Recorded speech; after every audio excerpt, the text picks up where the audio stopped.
La première dernière fois, on va parler un peu de pourquoi le mal dans ce monde. Si Dieu, il est la perfection. Et c'est la perfection dans le bien. La perfection, pas la perfection dans le mal, ça fait cher. Donc, comment un bien parfait peut-il créer le mal? C'est la question basique. Quelqu'un vit dans ce monde. Ça n'existe pas quelqu'un qui vit sans recevoir des coups durs. Déjà à l'âge de 3 ans, tu as les dents qui commencent à pousser, je ne sais plus à quel âge, tu as mal aux dents. Après, il faut changer les dents. Après, tu as l'école, la tannée. Après, chidour. Après, tu deviens papa. Vas-y, l'éducation des enfants. Et puis la parnassa, et les maladies, et la mort, et la shoah, et les bons petits autres. La question basique. Dieu, si tu existes, et tu es le bien parfait, alors, comment se fait-il que de toi sort tout ce mal? Franchement, t'as raté. Regarde ce monde. Si Dieu il est parfait, il aurait dû créer le Club Med en cachère. Hein, ça aurait été mieux. Hein? Il y a le Club Med en cachère? Ouais, elle a je peux pas. Non mais, pour tout le monde. Ah, pour tout le monde. Et infini. Un grand Club Med géant. Voilà. Et infini. Pardon? Voilà, ça devrait être caché, tout le bien, tout qu'on ait la vie bien. Qu'on soit. Se tromper dans la vie bien avec un morceau de cochon, que ça soit caché, que tout soit caché, que tout soit bien et qu'on soit heureux. Pourquoi il y a tellement de monde il est dur, il est très difficile. Quand on est jeune, alors on voit tout en rose. Quand on a commencé un peu à prendre de l'âge adulte, on va commencer à avoir beaucoup de noir dans le rose, tout en noir. Et quand on grandit plus, on voit des mots tout en rose. Il faut arriver à comprendre. Quand on va comprendre le pourquoi du mal, alors c'est certain que c'est un très grand degré. D'ailleurs, c'est un peu un des secrets de la fête de Purim que nous allons fêter dans une semaine et un peu plus. On est censé boire. On est censé, attention messieurs, on est censé boire, pas qu'il faut boire. C'est bizarre. Hein? C'est bizarre. C'est mitzvah de boire, modérément. C'est marqué dans Shulchan Aruch, je sais qu'on puisse plus faire la différence entre Baruch Mordechai et Aruch Haman. En se trompant, on dit Aruch Mordechai et Baruch Haman. Baruch Haman. Haman, tu prends Hitler, c'est un gentil petit garçon à côté. D'accord? Haman, c'était en un jour plus personne. Tuer tous les juifs, femmes, vieux, enfants, en un seul jour, le 13e jour du mois de Hadar. Comment tu peux dire Baruch Haman? Que tu comprends que le mal il est bien. Surtout comme on peut dire un roman de Chag. Ouais, aussi. Non, ça c'est simple. Aujourd'hui on le voit beaucoup. Que des gens disent. On le voit de partout. Que les gens disent ça. Qu'un religieux c'est un fou ou quoi. Je crois. Que c'est un. Que des religieux c'est un fou et tout ça. Non mais que nous maintenant en tant que un bardat, on est censé en buvant, on est censé monter à un degré tellement haut de proximité de Dieu qu'on commence à comprendre qu'en fait tout est bien. Entre béni et entre maudit, mal, bien, tout est bien. Donc Ao, que tu dises Ao, Boni, que tu dises béni, tout est bien. C'est ça ta question en fait. En parenthèse, au niveau de boire, d'accord? Il y a deux chitotes. Il y a une qui dit qu'il faut vraiment boire à ce point-là, être complètement KO et jusqu'à ce que vraiment par erreur tu dises. C'est très grave de dire Baruch Haman vraiment. Parce que tu bénis le mal. On ne veut pas bénir le mal, ça fait chaleur. Mais si tu arrives à un niveau d'ivresse tellement grand et tu le dis sans faire exprès, donc tu n'as pas béni, ça s'est fait comme ça, alors c'est ça, il y a un certain tikkun, d'après Kabbalah, à faire là-dedans. Parce que dans le mal aussi, tu as un peu de bien. C'est quoi le bien? C'est la vie. Dans le mal aussi, tu as un peu de vie. Sinon, s'il n'y a pas de vie dans le mal, ben le mal ne serait pas. Une chose pour être, elle doit exister. Exister, c'est celui qui a une source de vie.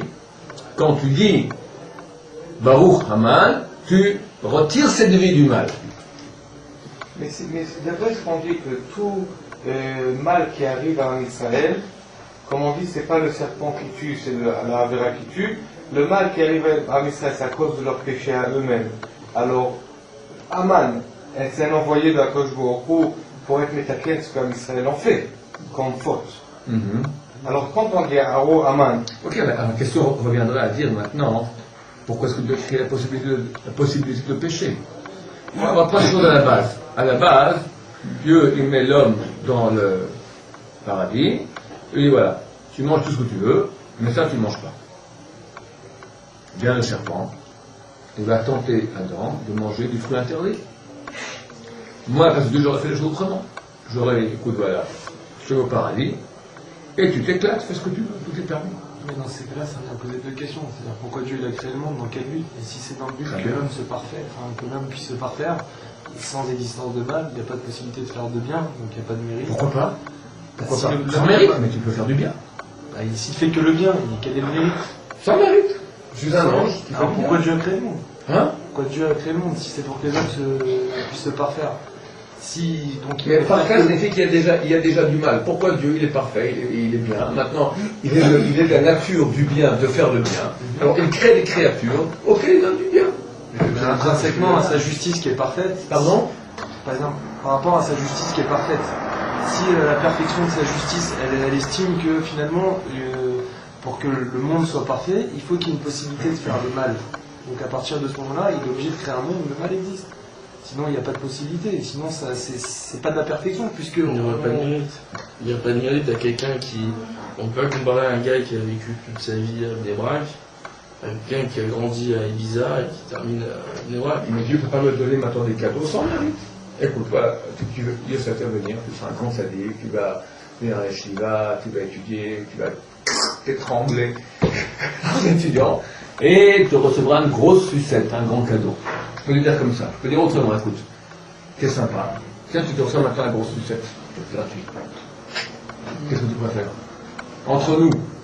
La sucette au début. Voilà. C'est normal. Pourquoi est-ce qu'il faut bosser pour avoir droit à... Dieu peut donner une grande sucette. Qui me la donne? Mais le fait que maintenant ils disent que la vie viendra la grande sucette, Ouais. c'est parce qu'il sait que la grande sucette a une valeur. Et si on la donne de plus, elle a plus de valeur. Si, c'est-à-dire Non, Dieu peut créer tous les jours une sucette plus grande. Dieu il est infini. Oh là, laisse tomber. On va aller au lama. On va kiffer énormément, paraît-il. Maintenant, on va s'habituer. Figure-toi que chaque jour, on aura un kiff plus grand que le jour d'avant. Pas au lama. Et moi, ma chère, c'est marqué, Samchenu kimot ainitan. Réjouis-nous comme les jours où tu nous as persécutés. Le même nombre de jours que tu nous as persécutés, il faut que tu nous réjouisses. Alors là, c'est très mal barré, parce que l'époque messianique, elle doit être avant l'an 6000. On est déjà en 5765, donc il reste maintenant 235 ans. On a souffert au moins 3000 ans. Alors, comment il va faire ça, Dieu? Alors on dit, chaque jour sera plus intense dans le bien, 24 fois plus fort que le jour d'avant. Au bout d'une semaine, t'es des milliers de fois déjà plus grand, d'accord? Donc Dieu, vu qu'il est infini, c'est vers l'infini, il peut donner un kiff toujours plus grand. Dieu recommence avec une sucette immense. Tout ça, c'est dans la Torah. C'est-à-dire tout le kiff. Le kiff, voilà la Torah. Torah. Non, laisse tomber, le kiff. C'est quoi un kiff pour vous? C'est pas ce que tu kiffes, on te donnera. On te dira, qu'est-ce que tu veux? Tu dis, moi je veux aller faire du, je sais pas quoi, voilà, une Porsche, voilà.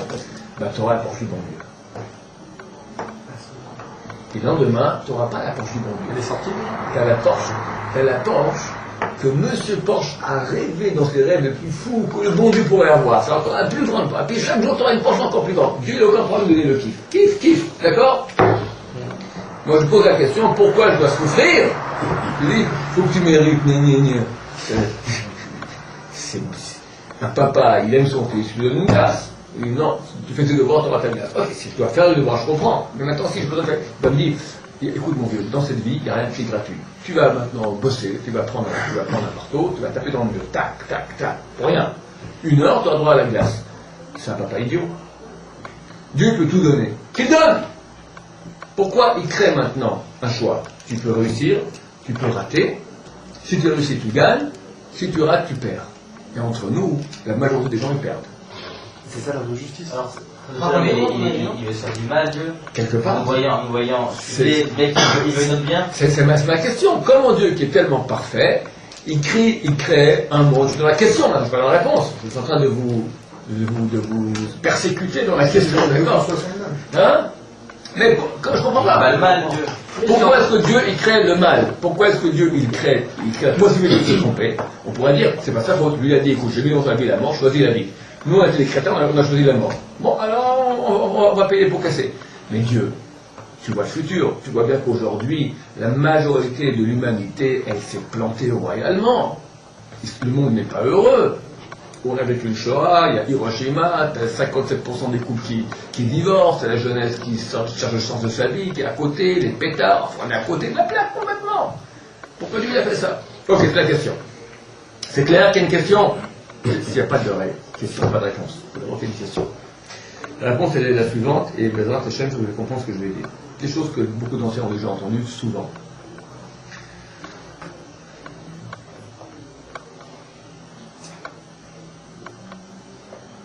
Je vais créer un robot.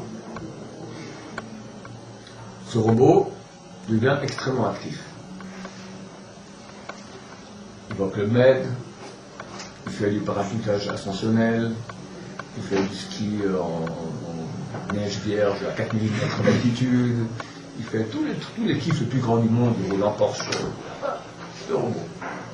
Ce robot, il a été programmé par moi. Il ne peut rien faire tout seul. Il fait que le programme. Il kiffe ce robot? Si je programme qui Comment tu programmes? Est-ce qu'il a des émotions? Ok, ouais, très bien. On peut faire ça. On lui fait qu'il ait un kiff. Ah, il kiffe. Maintenant, est-ce qu'il est? Est-ce qu'il pense? Je lui mets une conscience. Hein? Je lui mets une conscience. Conscience, exactement. Est-ce qu'il peut maintenant créer un robot qui a une conscience? C'est quoi la conscience? La conscience, elle va de pair avec une notion autre qui est très proche, qui est libre arbitre. Si le robot ne peut pas décider, moi maintenant je veux faire ça, il a un choix. Tu peux faire ça ou ça. Et c'est lui qui décide. S'il n'y a pas ça, le robot il n'est qu'un robot. Un robot, c'est-à-dire il fait ce que moi j'ai programmé. Lui n'a pas d'être intrinsèque à lui-même. J'ai un robot, j'ai programmé, puis un beau jour, robot, il s'est dit le matin, il m'a réveillé, oh, Shaya, tu m'as mis le programme aujourd'hui, parachute, mais pas parachute. Moi, je veux aller au bord de la mer. Alors, je fais ce que je veux. Mais je ne comprends pas, je te programme autrement. Il dit, je fais ce que je veux. Si le robot il fait ça, c'est plus un robot. C'est un être à part entière. La différence entre un robot et un être qui est un être propre à lui, c'est qu'il fait ce qu'il veut lui, et pas ce que je veux moi. Quand je l'ai programmé, il fait ce que je veux moi. Quand il fait ce qu'il veut lui, alors il est libre de faire le contraire de ce que je veux moi. Il est. Ça s'appelle aussi conscience. Conscience, c'est... Bravo. La conscience, c'est... Je pense que je pense. Je pense que je pense. Et je décide. Non, c'est pas Descartes, ça ressemble. Je pense, je décide. Ça se ressemble. La conscience, c'est, Descartes parle de la conscience de soi. Je pense, moi je peux faire mes yeux et penser que je pense. Ce qu'aucun autre animal peut faire. Comment c'est qu'un animal ne peut pas faire ça? On fait une expérience, on a pris les souris. Et on a pu découvrir dans son cerveau quelle est la partie du plaisir qui jouit. On a mis là-bas une électrode, elle a compris que quand elle levait la tête, elle jouissait, elle avait du plaisir. Alors on la met à côté un peu d'eau à boire, un bon morceau de fromage gruyère suisse, et elle rentre dans la cage, et tac, elle voit l'électrode, tac, elle commence tac, tac, tac, tac, tac, elle jouit tac, tac, tac, elle est morte. Elle est morte, de faim et de soif. Elle n'a pas de conscience. Un homme qui a de la conscience, quelqu'un qui a une conscience, donc... On ne fait pas la même chose? Hein? On ne fait pas la même chose? Non, parce qu'au bout d'un moment, la conscience vous dit que tu ne vas plus exister. Ah là, tu ne vas plus exister. Il est fatigué. Il va Je vais mourir de plaisir. Non, non, mange du gruyère, arrête une seconde, tu vas continuer encore 1000 fois plus. Tu vas arrêter avoir de plaisir en mourant. Continue. Il n'a pas la conscience de soi.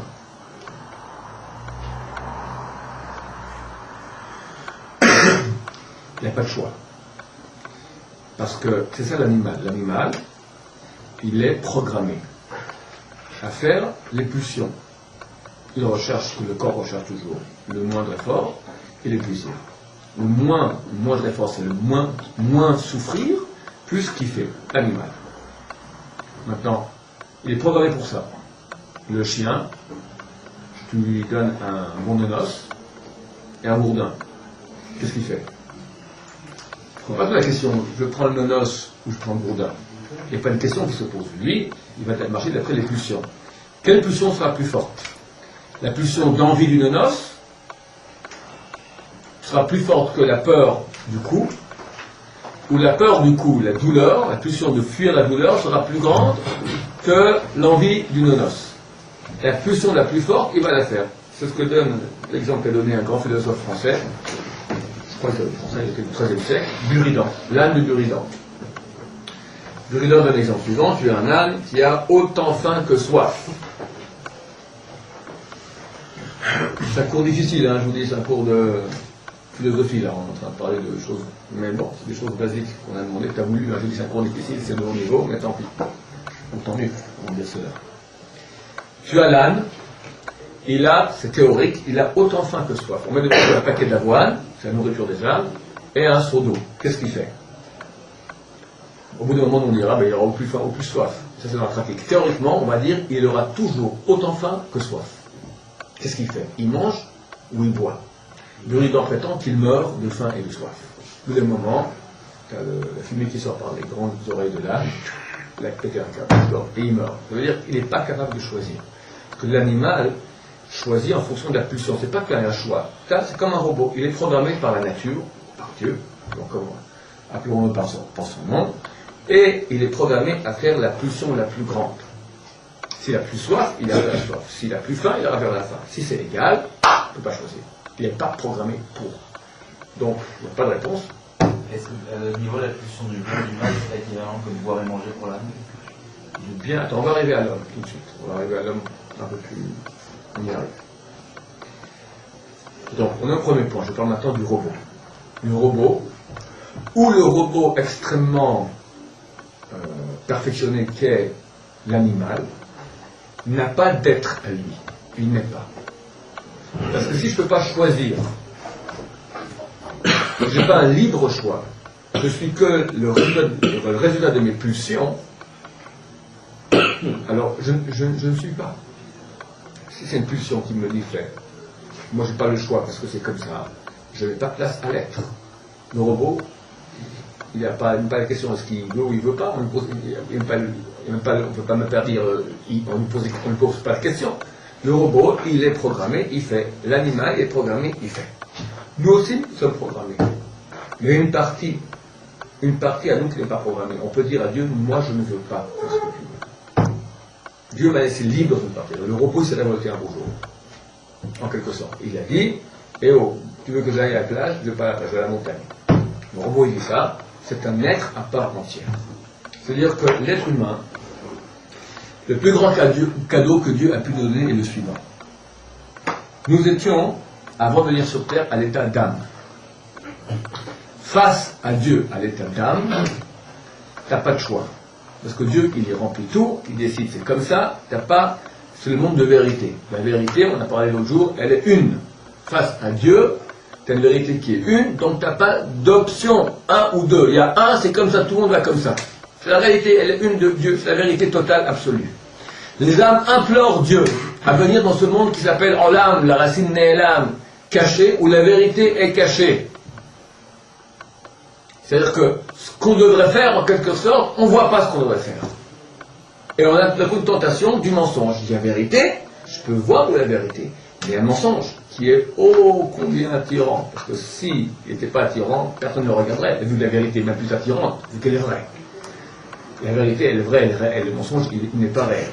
Pour que le mensonge il puisse avoir une chance contre la vérité, il doit être beaucoup plus attirant, beaucoup plus grand, beaucoup plus nombreux, beaucoup plus... Il a les médias, d'accord? C'est lui qui fait la pub toute la journée.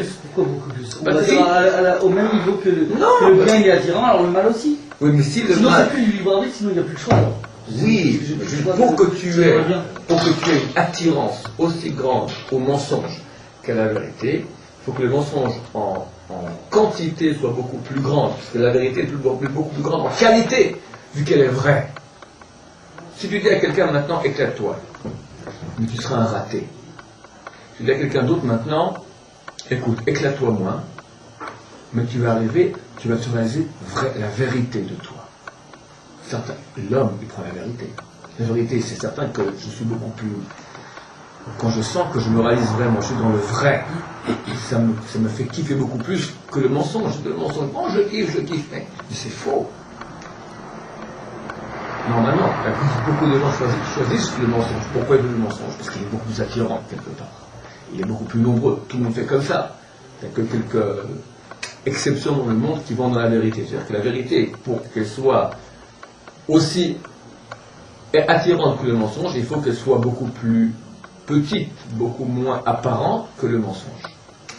Sinon, le mensonge n'aura aucune chance. Quoi qu'il en soit, il faut qu'il y ait un libre arbitre. C'est ce monde-là. Je viens dans ce monde où il y a libre arbitre. C'est-à-dire que Dieu va me donner le plus grand cadeau. Quand il me donne la possibilité de me tromper, il me donne le plus grand cadeau qui puisse être, c'est-à-dire être. Ça, c'est la réponse en 2 mots. Je vais répéter pour que ce soit clair pour tout le monde. Pourquoi Dieu crée le mal dans ce monde? C'est quoi le mal? Le mal, ce sont les conséquences du mensonge. Les conséquences de rater. Quand quelqu'un il a un choix réussir ou rater, quand il a choisi la voie de rater, ça amène des conséquences. Qu'il va souffrir, qu'il n'est pas bien, que rien ne marche. Pourquoi Dieu me laisse l'option rater?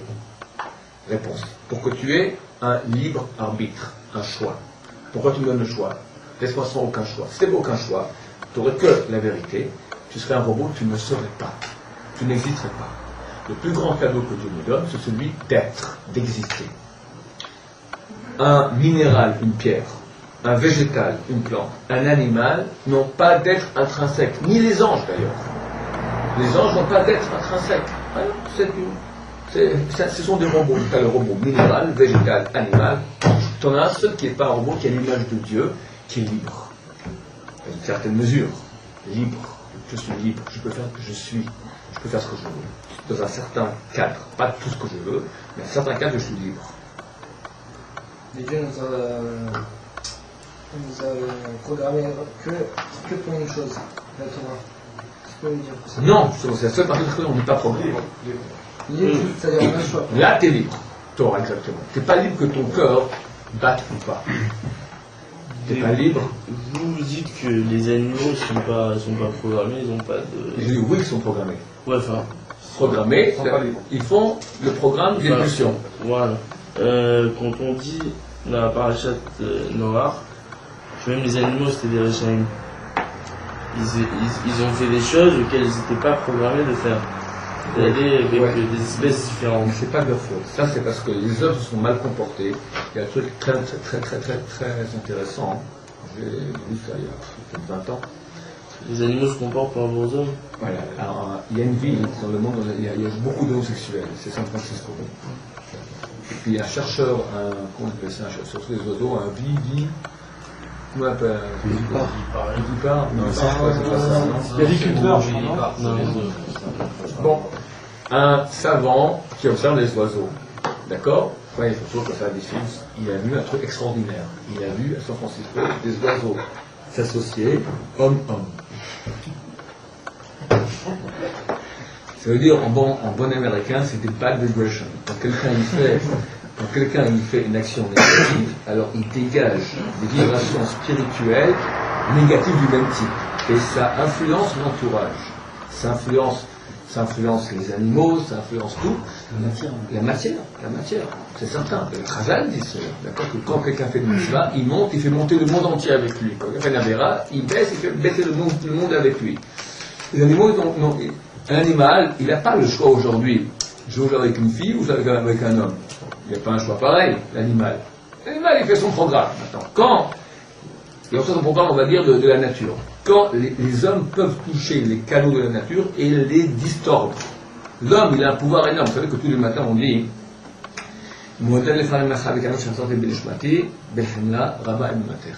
Rabbanotera, grande est ta Emouna. Grande est ta confiance. La Emouna, c'est la foi. Grande est ta foi. C'est tordu le type qui a écrit ça, un peu trop le matin. Non, il nous la rend avec beaucoup de foi, avec une grande foi. Tu la foi en moi, moi j'ai la foi en lui. Grande la terre. Qui doit avoir l'Emouna, Dieu ou moi? Moi, Il m'a fait une promesse qui l'enlève pas. Hein? Il m'a fait une promesse qui me donne Ça, mon Manachama pour me laisser une chance encore de me rattraper. Ça, c'est les Français qui ont traduit. Grande est ta fidélité. Tu es fidèle que tu me rends tous les matins. Mais c'est pas en hébreu, le rabbin Emouna terre. Emouna, c'est la Emouna, c'est la foi. C'est-à-dire, moi je crois en Dieu, grand, toi aussi tu as Emouna en moi, c'est bien. Moi je crois en toi, toi tu crois en moi. Mais pourtant, nous-mêmes, on ne doit pas croire en Qu'est-ce nous. que Dieu et la foi en moi? Moi je crois. Rabba Emounati. Rabba Emounati, j'aurais dû dire, moi j'ai foi en toi. Mais nous, on ne doit pas avoir foi en nous déjà, je crois. C'est ça, on doit avoir Mais foi en nous. nous, on ne doit pas avoir foi en nous déjà. Alors comment lui peut avoir foi en Encore plus grand. Alors, le tchak là-dedans il est suivant. C'est-à-dire que on a un pouvoir de destruction ou de construction tellement grand que Dieu, il ne devrait absolument pas me rendre âme tous les matins. Parce que c'est comme tu donnes à un bébé une bombe atomique. C'est marqué qu'on a un pouvoir, vous savez que dans le ciel il y a le monde supérieur, tout ça, puis tu as le Ramban ici, tous les sortes d'anges. Il y a 7 mondes, les Ishim, les Seraphim, les Chayot HaKodesh. Le plus haut c'est Chayot HaKodesh. Chayot HaKodesh c'est ah mon Dieu, d'accord, c'est le niveau le plus haut qu'il y a. Et les Chayot, c'est marqué dans les Moïse Eskel, elles ont 6 ailes. 2 avec lesquelles se cache en bas, 2 ici, et 2 le visage, ou avec lesquelles elles volent, d'accord. C'est marqué que l'homme peut arriver par ses actions à sectionner les ailes des Chayot. T'imagines, il y a 4 Chayot là-haut, tu vois, il n'y a plus rien. Tu vois ce que ça veut dire? Tu peux rendre le monde complètement caput, finir, rien, plus rien. J'ai un pouvoir énorme. La partie libre que Dieu m'a donnée, c'est un pouvoir énorme que j'ai. Plus que cela, parce que maintenant c'est mamash des sodotes très grands, c'est marqué dans Bava-Batra, page 75b. Rabbi Yochanan, à la fin des temps, on va appeler les tzadikim au nom pluriel de Dieu. Les tzadikim, et c'est qui les tzadikim? Mais Amer Kulam tzadikim. Nous sommes tous les tzadikim. À Israël, à la fin, sont tous les tzadikim. Tout le monde va en fait, tout le monde va à son décor, tous. Alors on sera des dieux. On va t'appeler Yudke Vavke. Salut, Shakai. Et toi, Elohim? Ah, Yudke Vavke. C'est complètement fou, quoi. Il y a Dieu, il est un. Elohim, Shakai, Yudke Vavke. Quel? C'est Dieu, c'est pas moi. Dieu nous a donné une liberté de choix tellement grande qu'on peut arriver à être des dieux. C'est-à-dire une partie de Dieu. Une partie de Dieu. Ça dépasse l'entendement. On a un pouvoir de construction comme des dieux énormes. La Torah dit, Veitem Elohim, Yodeh Torah. Et Dieu a eu peur. Pourquoi Dieu a mis dehors l'homme du paradis? Parce qu'il avait peur qu'il commence à faire un balagan là-haut qui touche dans le sein des saints de la divinité. Il avait un pouvoir énorme. Donc on l'a mis là. Tu peux, d'accord, mais on te laisse quand même un peu de niveau. Tellement on a un pouvoir grand de construction ou Ras Shalom de destruction. Nous sommes les seuls à avoir ce pouvoir. Ni le végétal, ni l'animal, ni le minéral, ni même les anges. Le seul, c'est Am Israël. L'homme aussi, le goy, il a, mais moins. Le juif, il a un pouvoir énorme. Qu'est-ce qu'on a à construire puisque Dieu est parfait? On ne peut pas jamais mettre la perfection. Alors, On taille la perfection. je veux dire une chose qui est profonde. Dieu a créé une situation, il aurait pu ne pas la créer, il a voulu la créer. Ou en quelque sorte, la divinité n'est pas en quelque sorte, la divinité n'est pas parfaite tant que j'ai pas mis moi la brique. Tu entends ce que je te dis? Non, c'est pas qu'elle n'est pas parfaite, elle est parfaite. Mais il a voulu exprès se rendre pas parfaite, qu'il y a en quelque sorte, tant que moi je ne mets pas. Ce que nous disons dans plusieurs endroits, c'est marqué, Noros Elohim, Ha'avodat Tzorech Gavoa, Ha'avodat, le service de Dieu, Tzorech Gavoa est une nécessité pour Gavoa, pour en haut. Dieu a besoin de moi, oui, absolument, au point tel qu'on m'appelle à la fin des temps au nom de Dieu. Dieu est parfait et aurait pu faire autrement, il n'a pas besoin de moi. Il a créé une situation où en quelque sorte il a besoin de moi pour que donner le plus grand cadeau, être Dieu.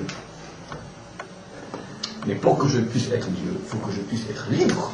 Si je suis un robot, on n'a rien fait. Il faut que je puisse être libre, être moi-même. Pour être libre, on te permet maintenant d'arriver, toi, de ton niveau de nul, d'accord, à être un Dieu, par toi-même. Il faut donner l'autre option aussi, c'est que tu es libre, donc tu peux aller tout casser. Tout casser. Mais quel intérêt de prendre ce risque, et même au meilleur des cas, Vu on va que Dieu arriver est parfait, il peut donner le bien.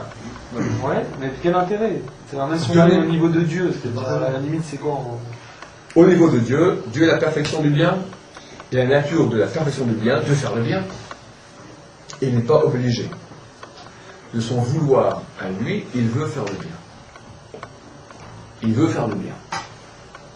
C'est normal? Tu comprends? Pourquoi nous avoir mis au niveau, alors nous avoir donné une liberté, un choix d'existence, un choix de vie, un libre arbitre? Si nous avez mis au même degré que les anges, à la limite, tout était parfait. Mais t'es rien. Je dis l'ange, il est rien. L'ange, c'est un robot. C'est un robot très perfectionné. Il est ange. Et ça aurait été bien, mais c'est tout.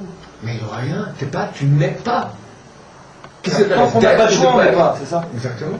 C'est pas je pense donc je suis, j'ai un choix donc je suis. Exactement.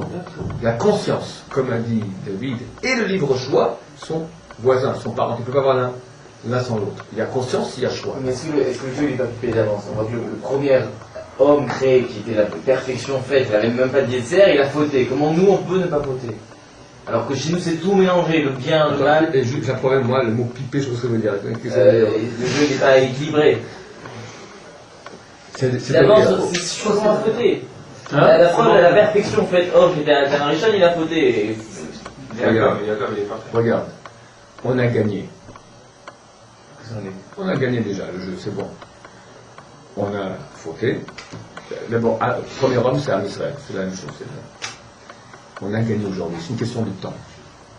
On a réussi à traverser tout l'exil.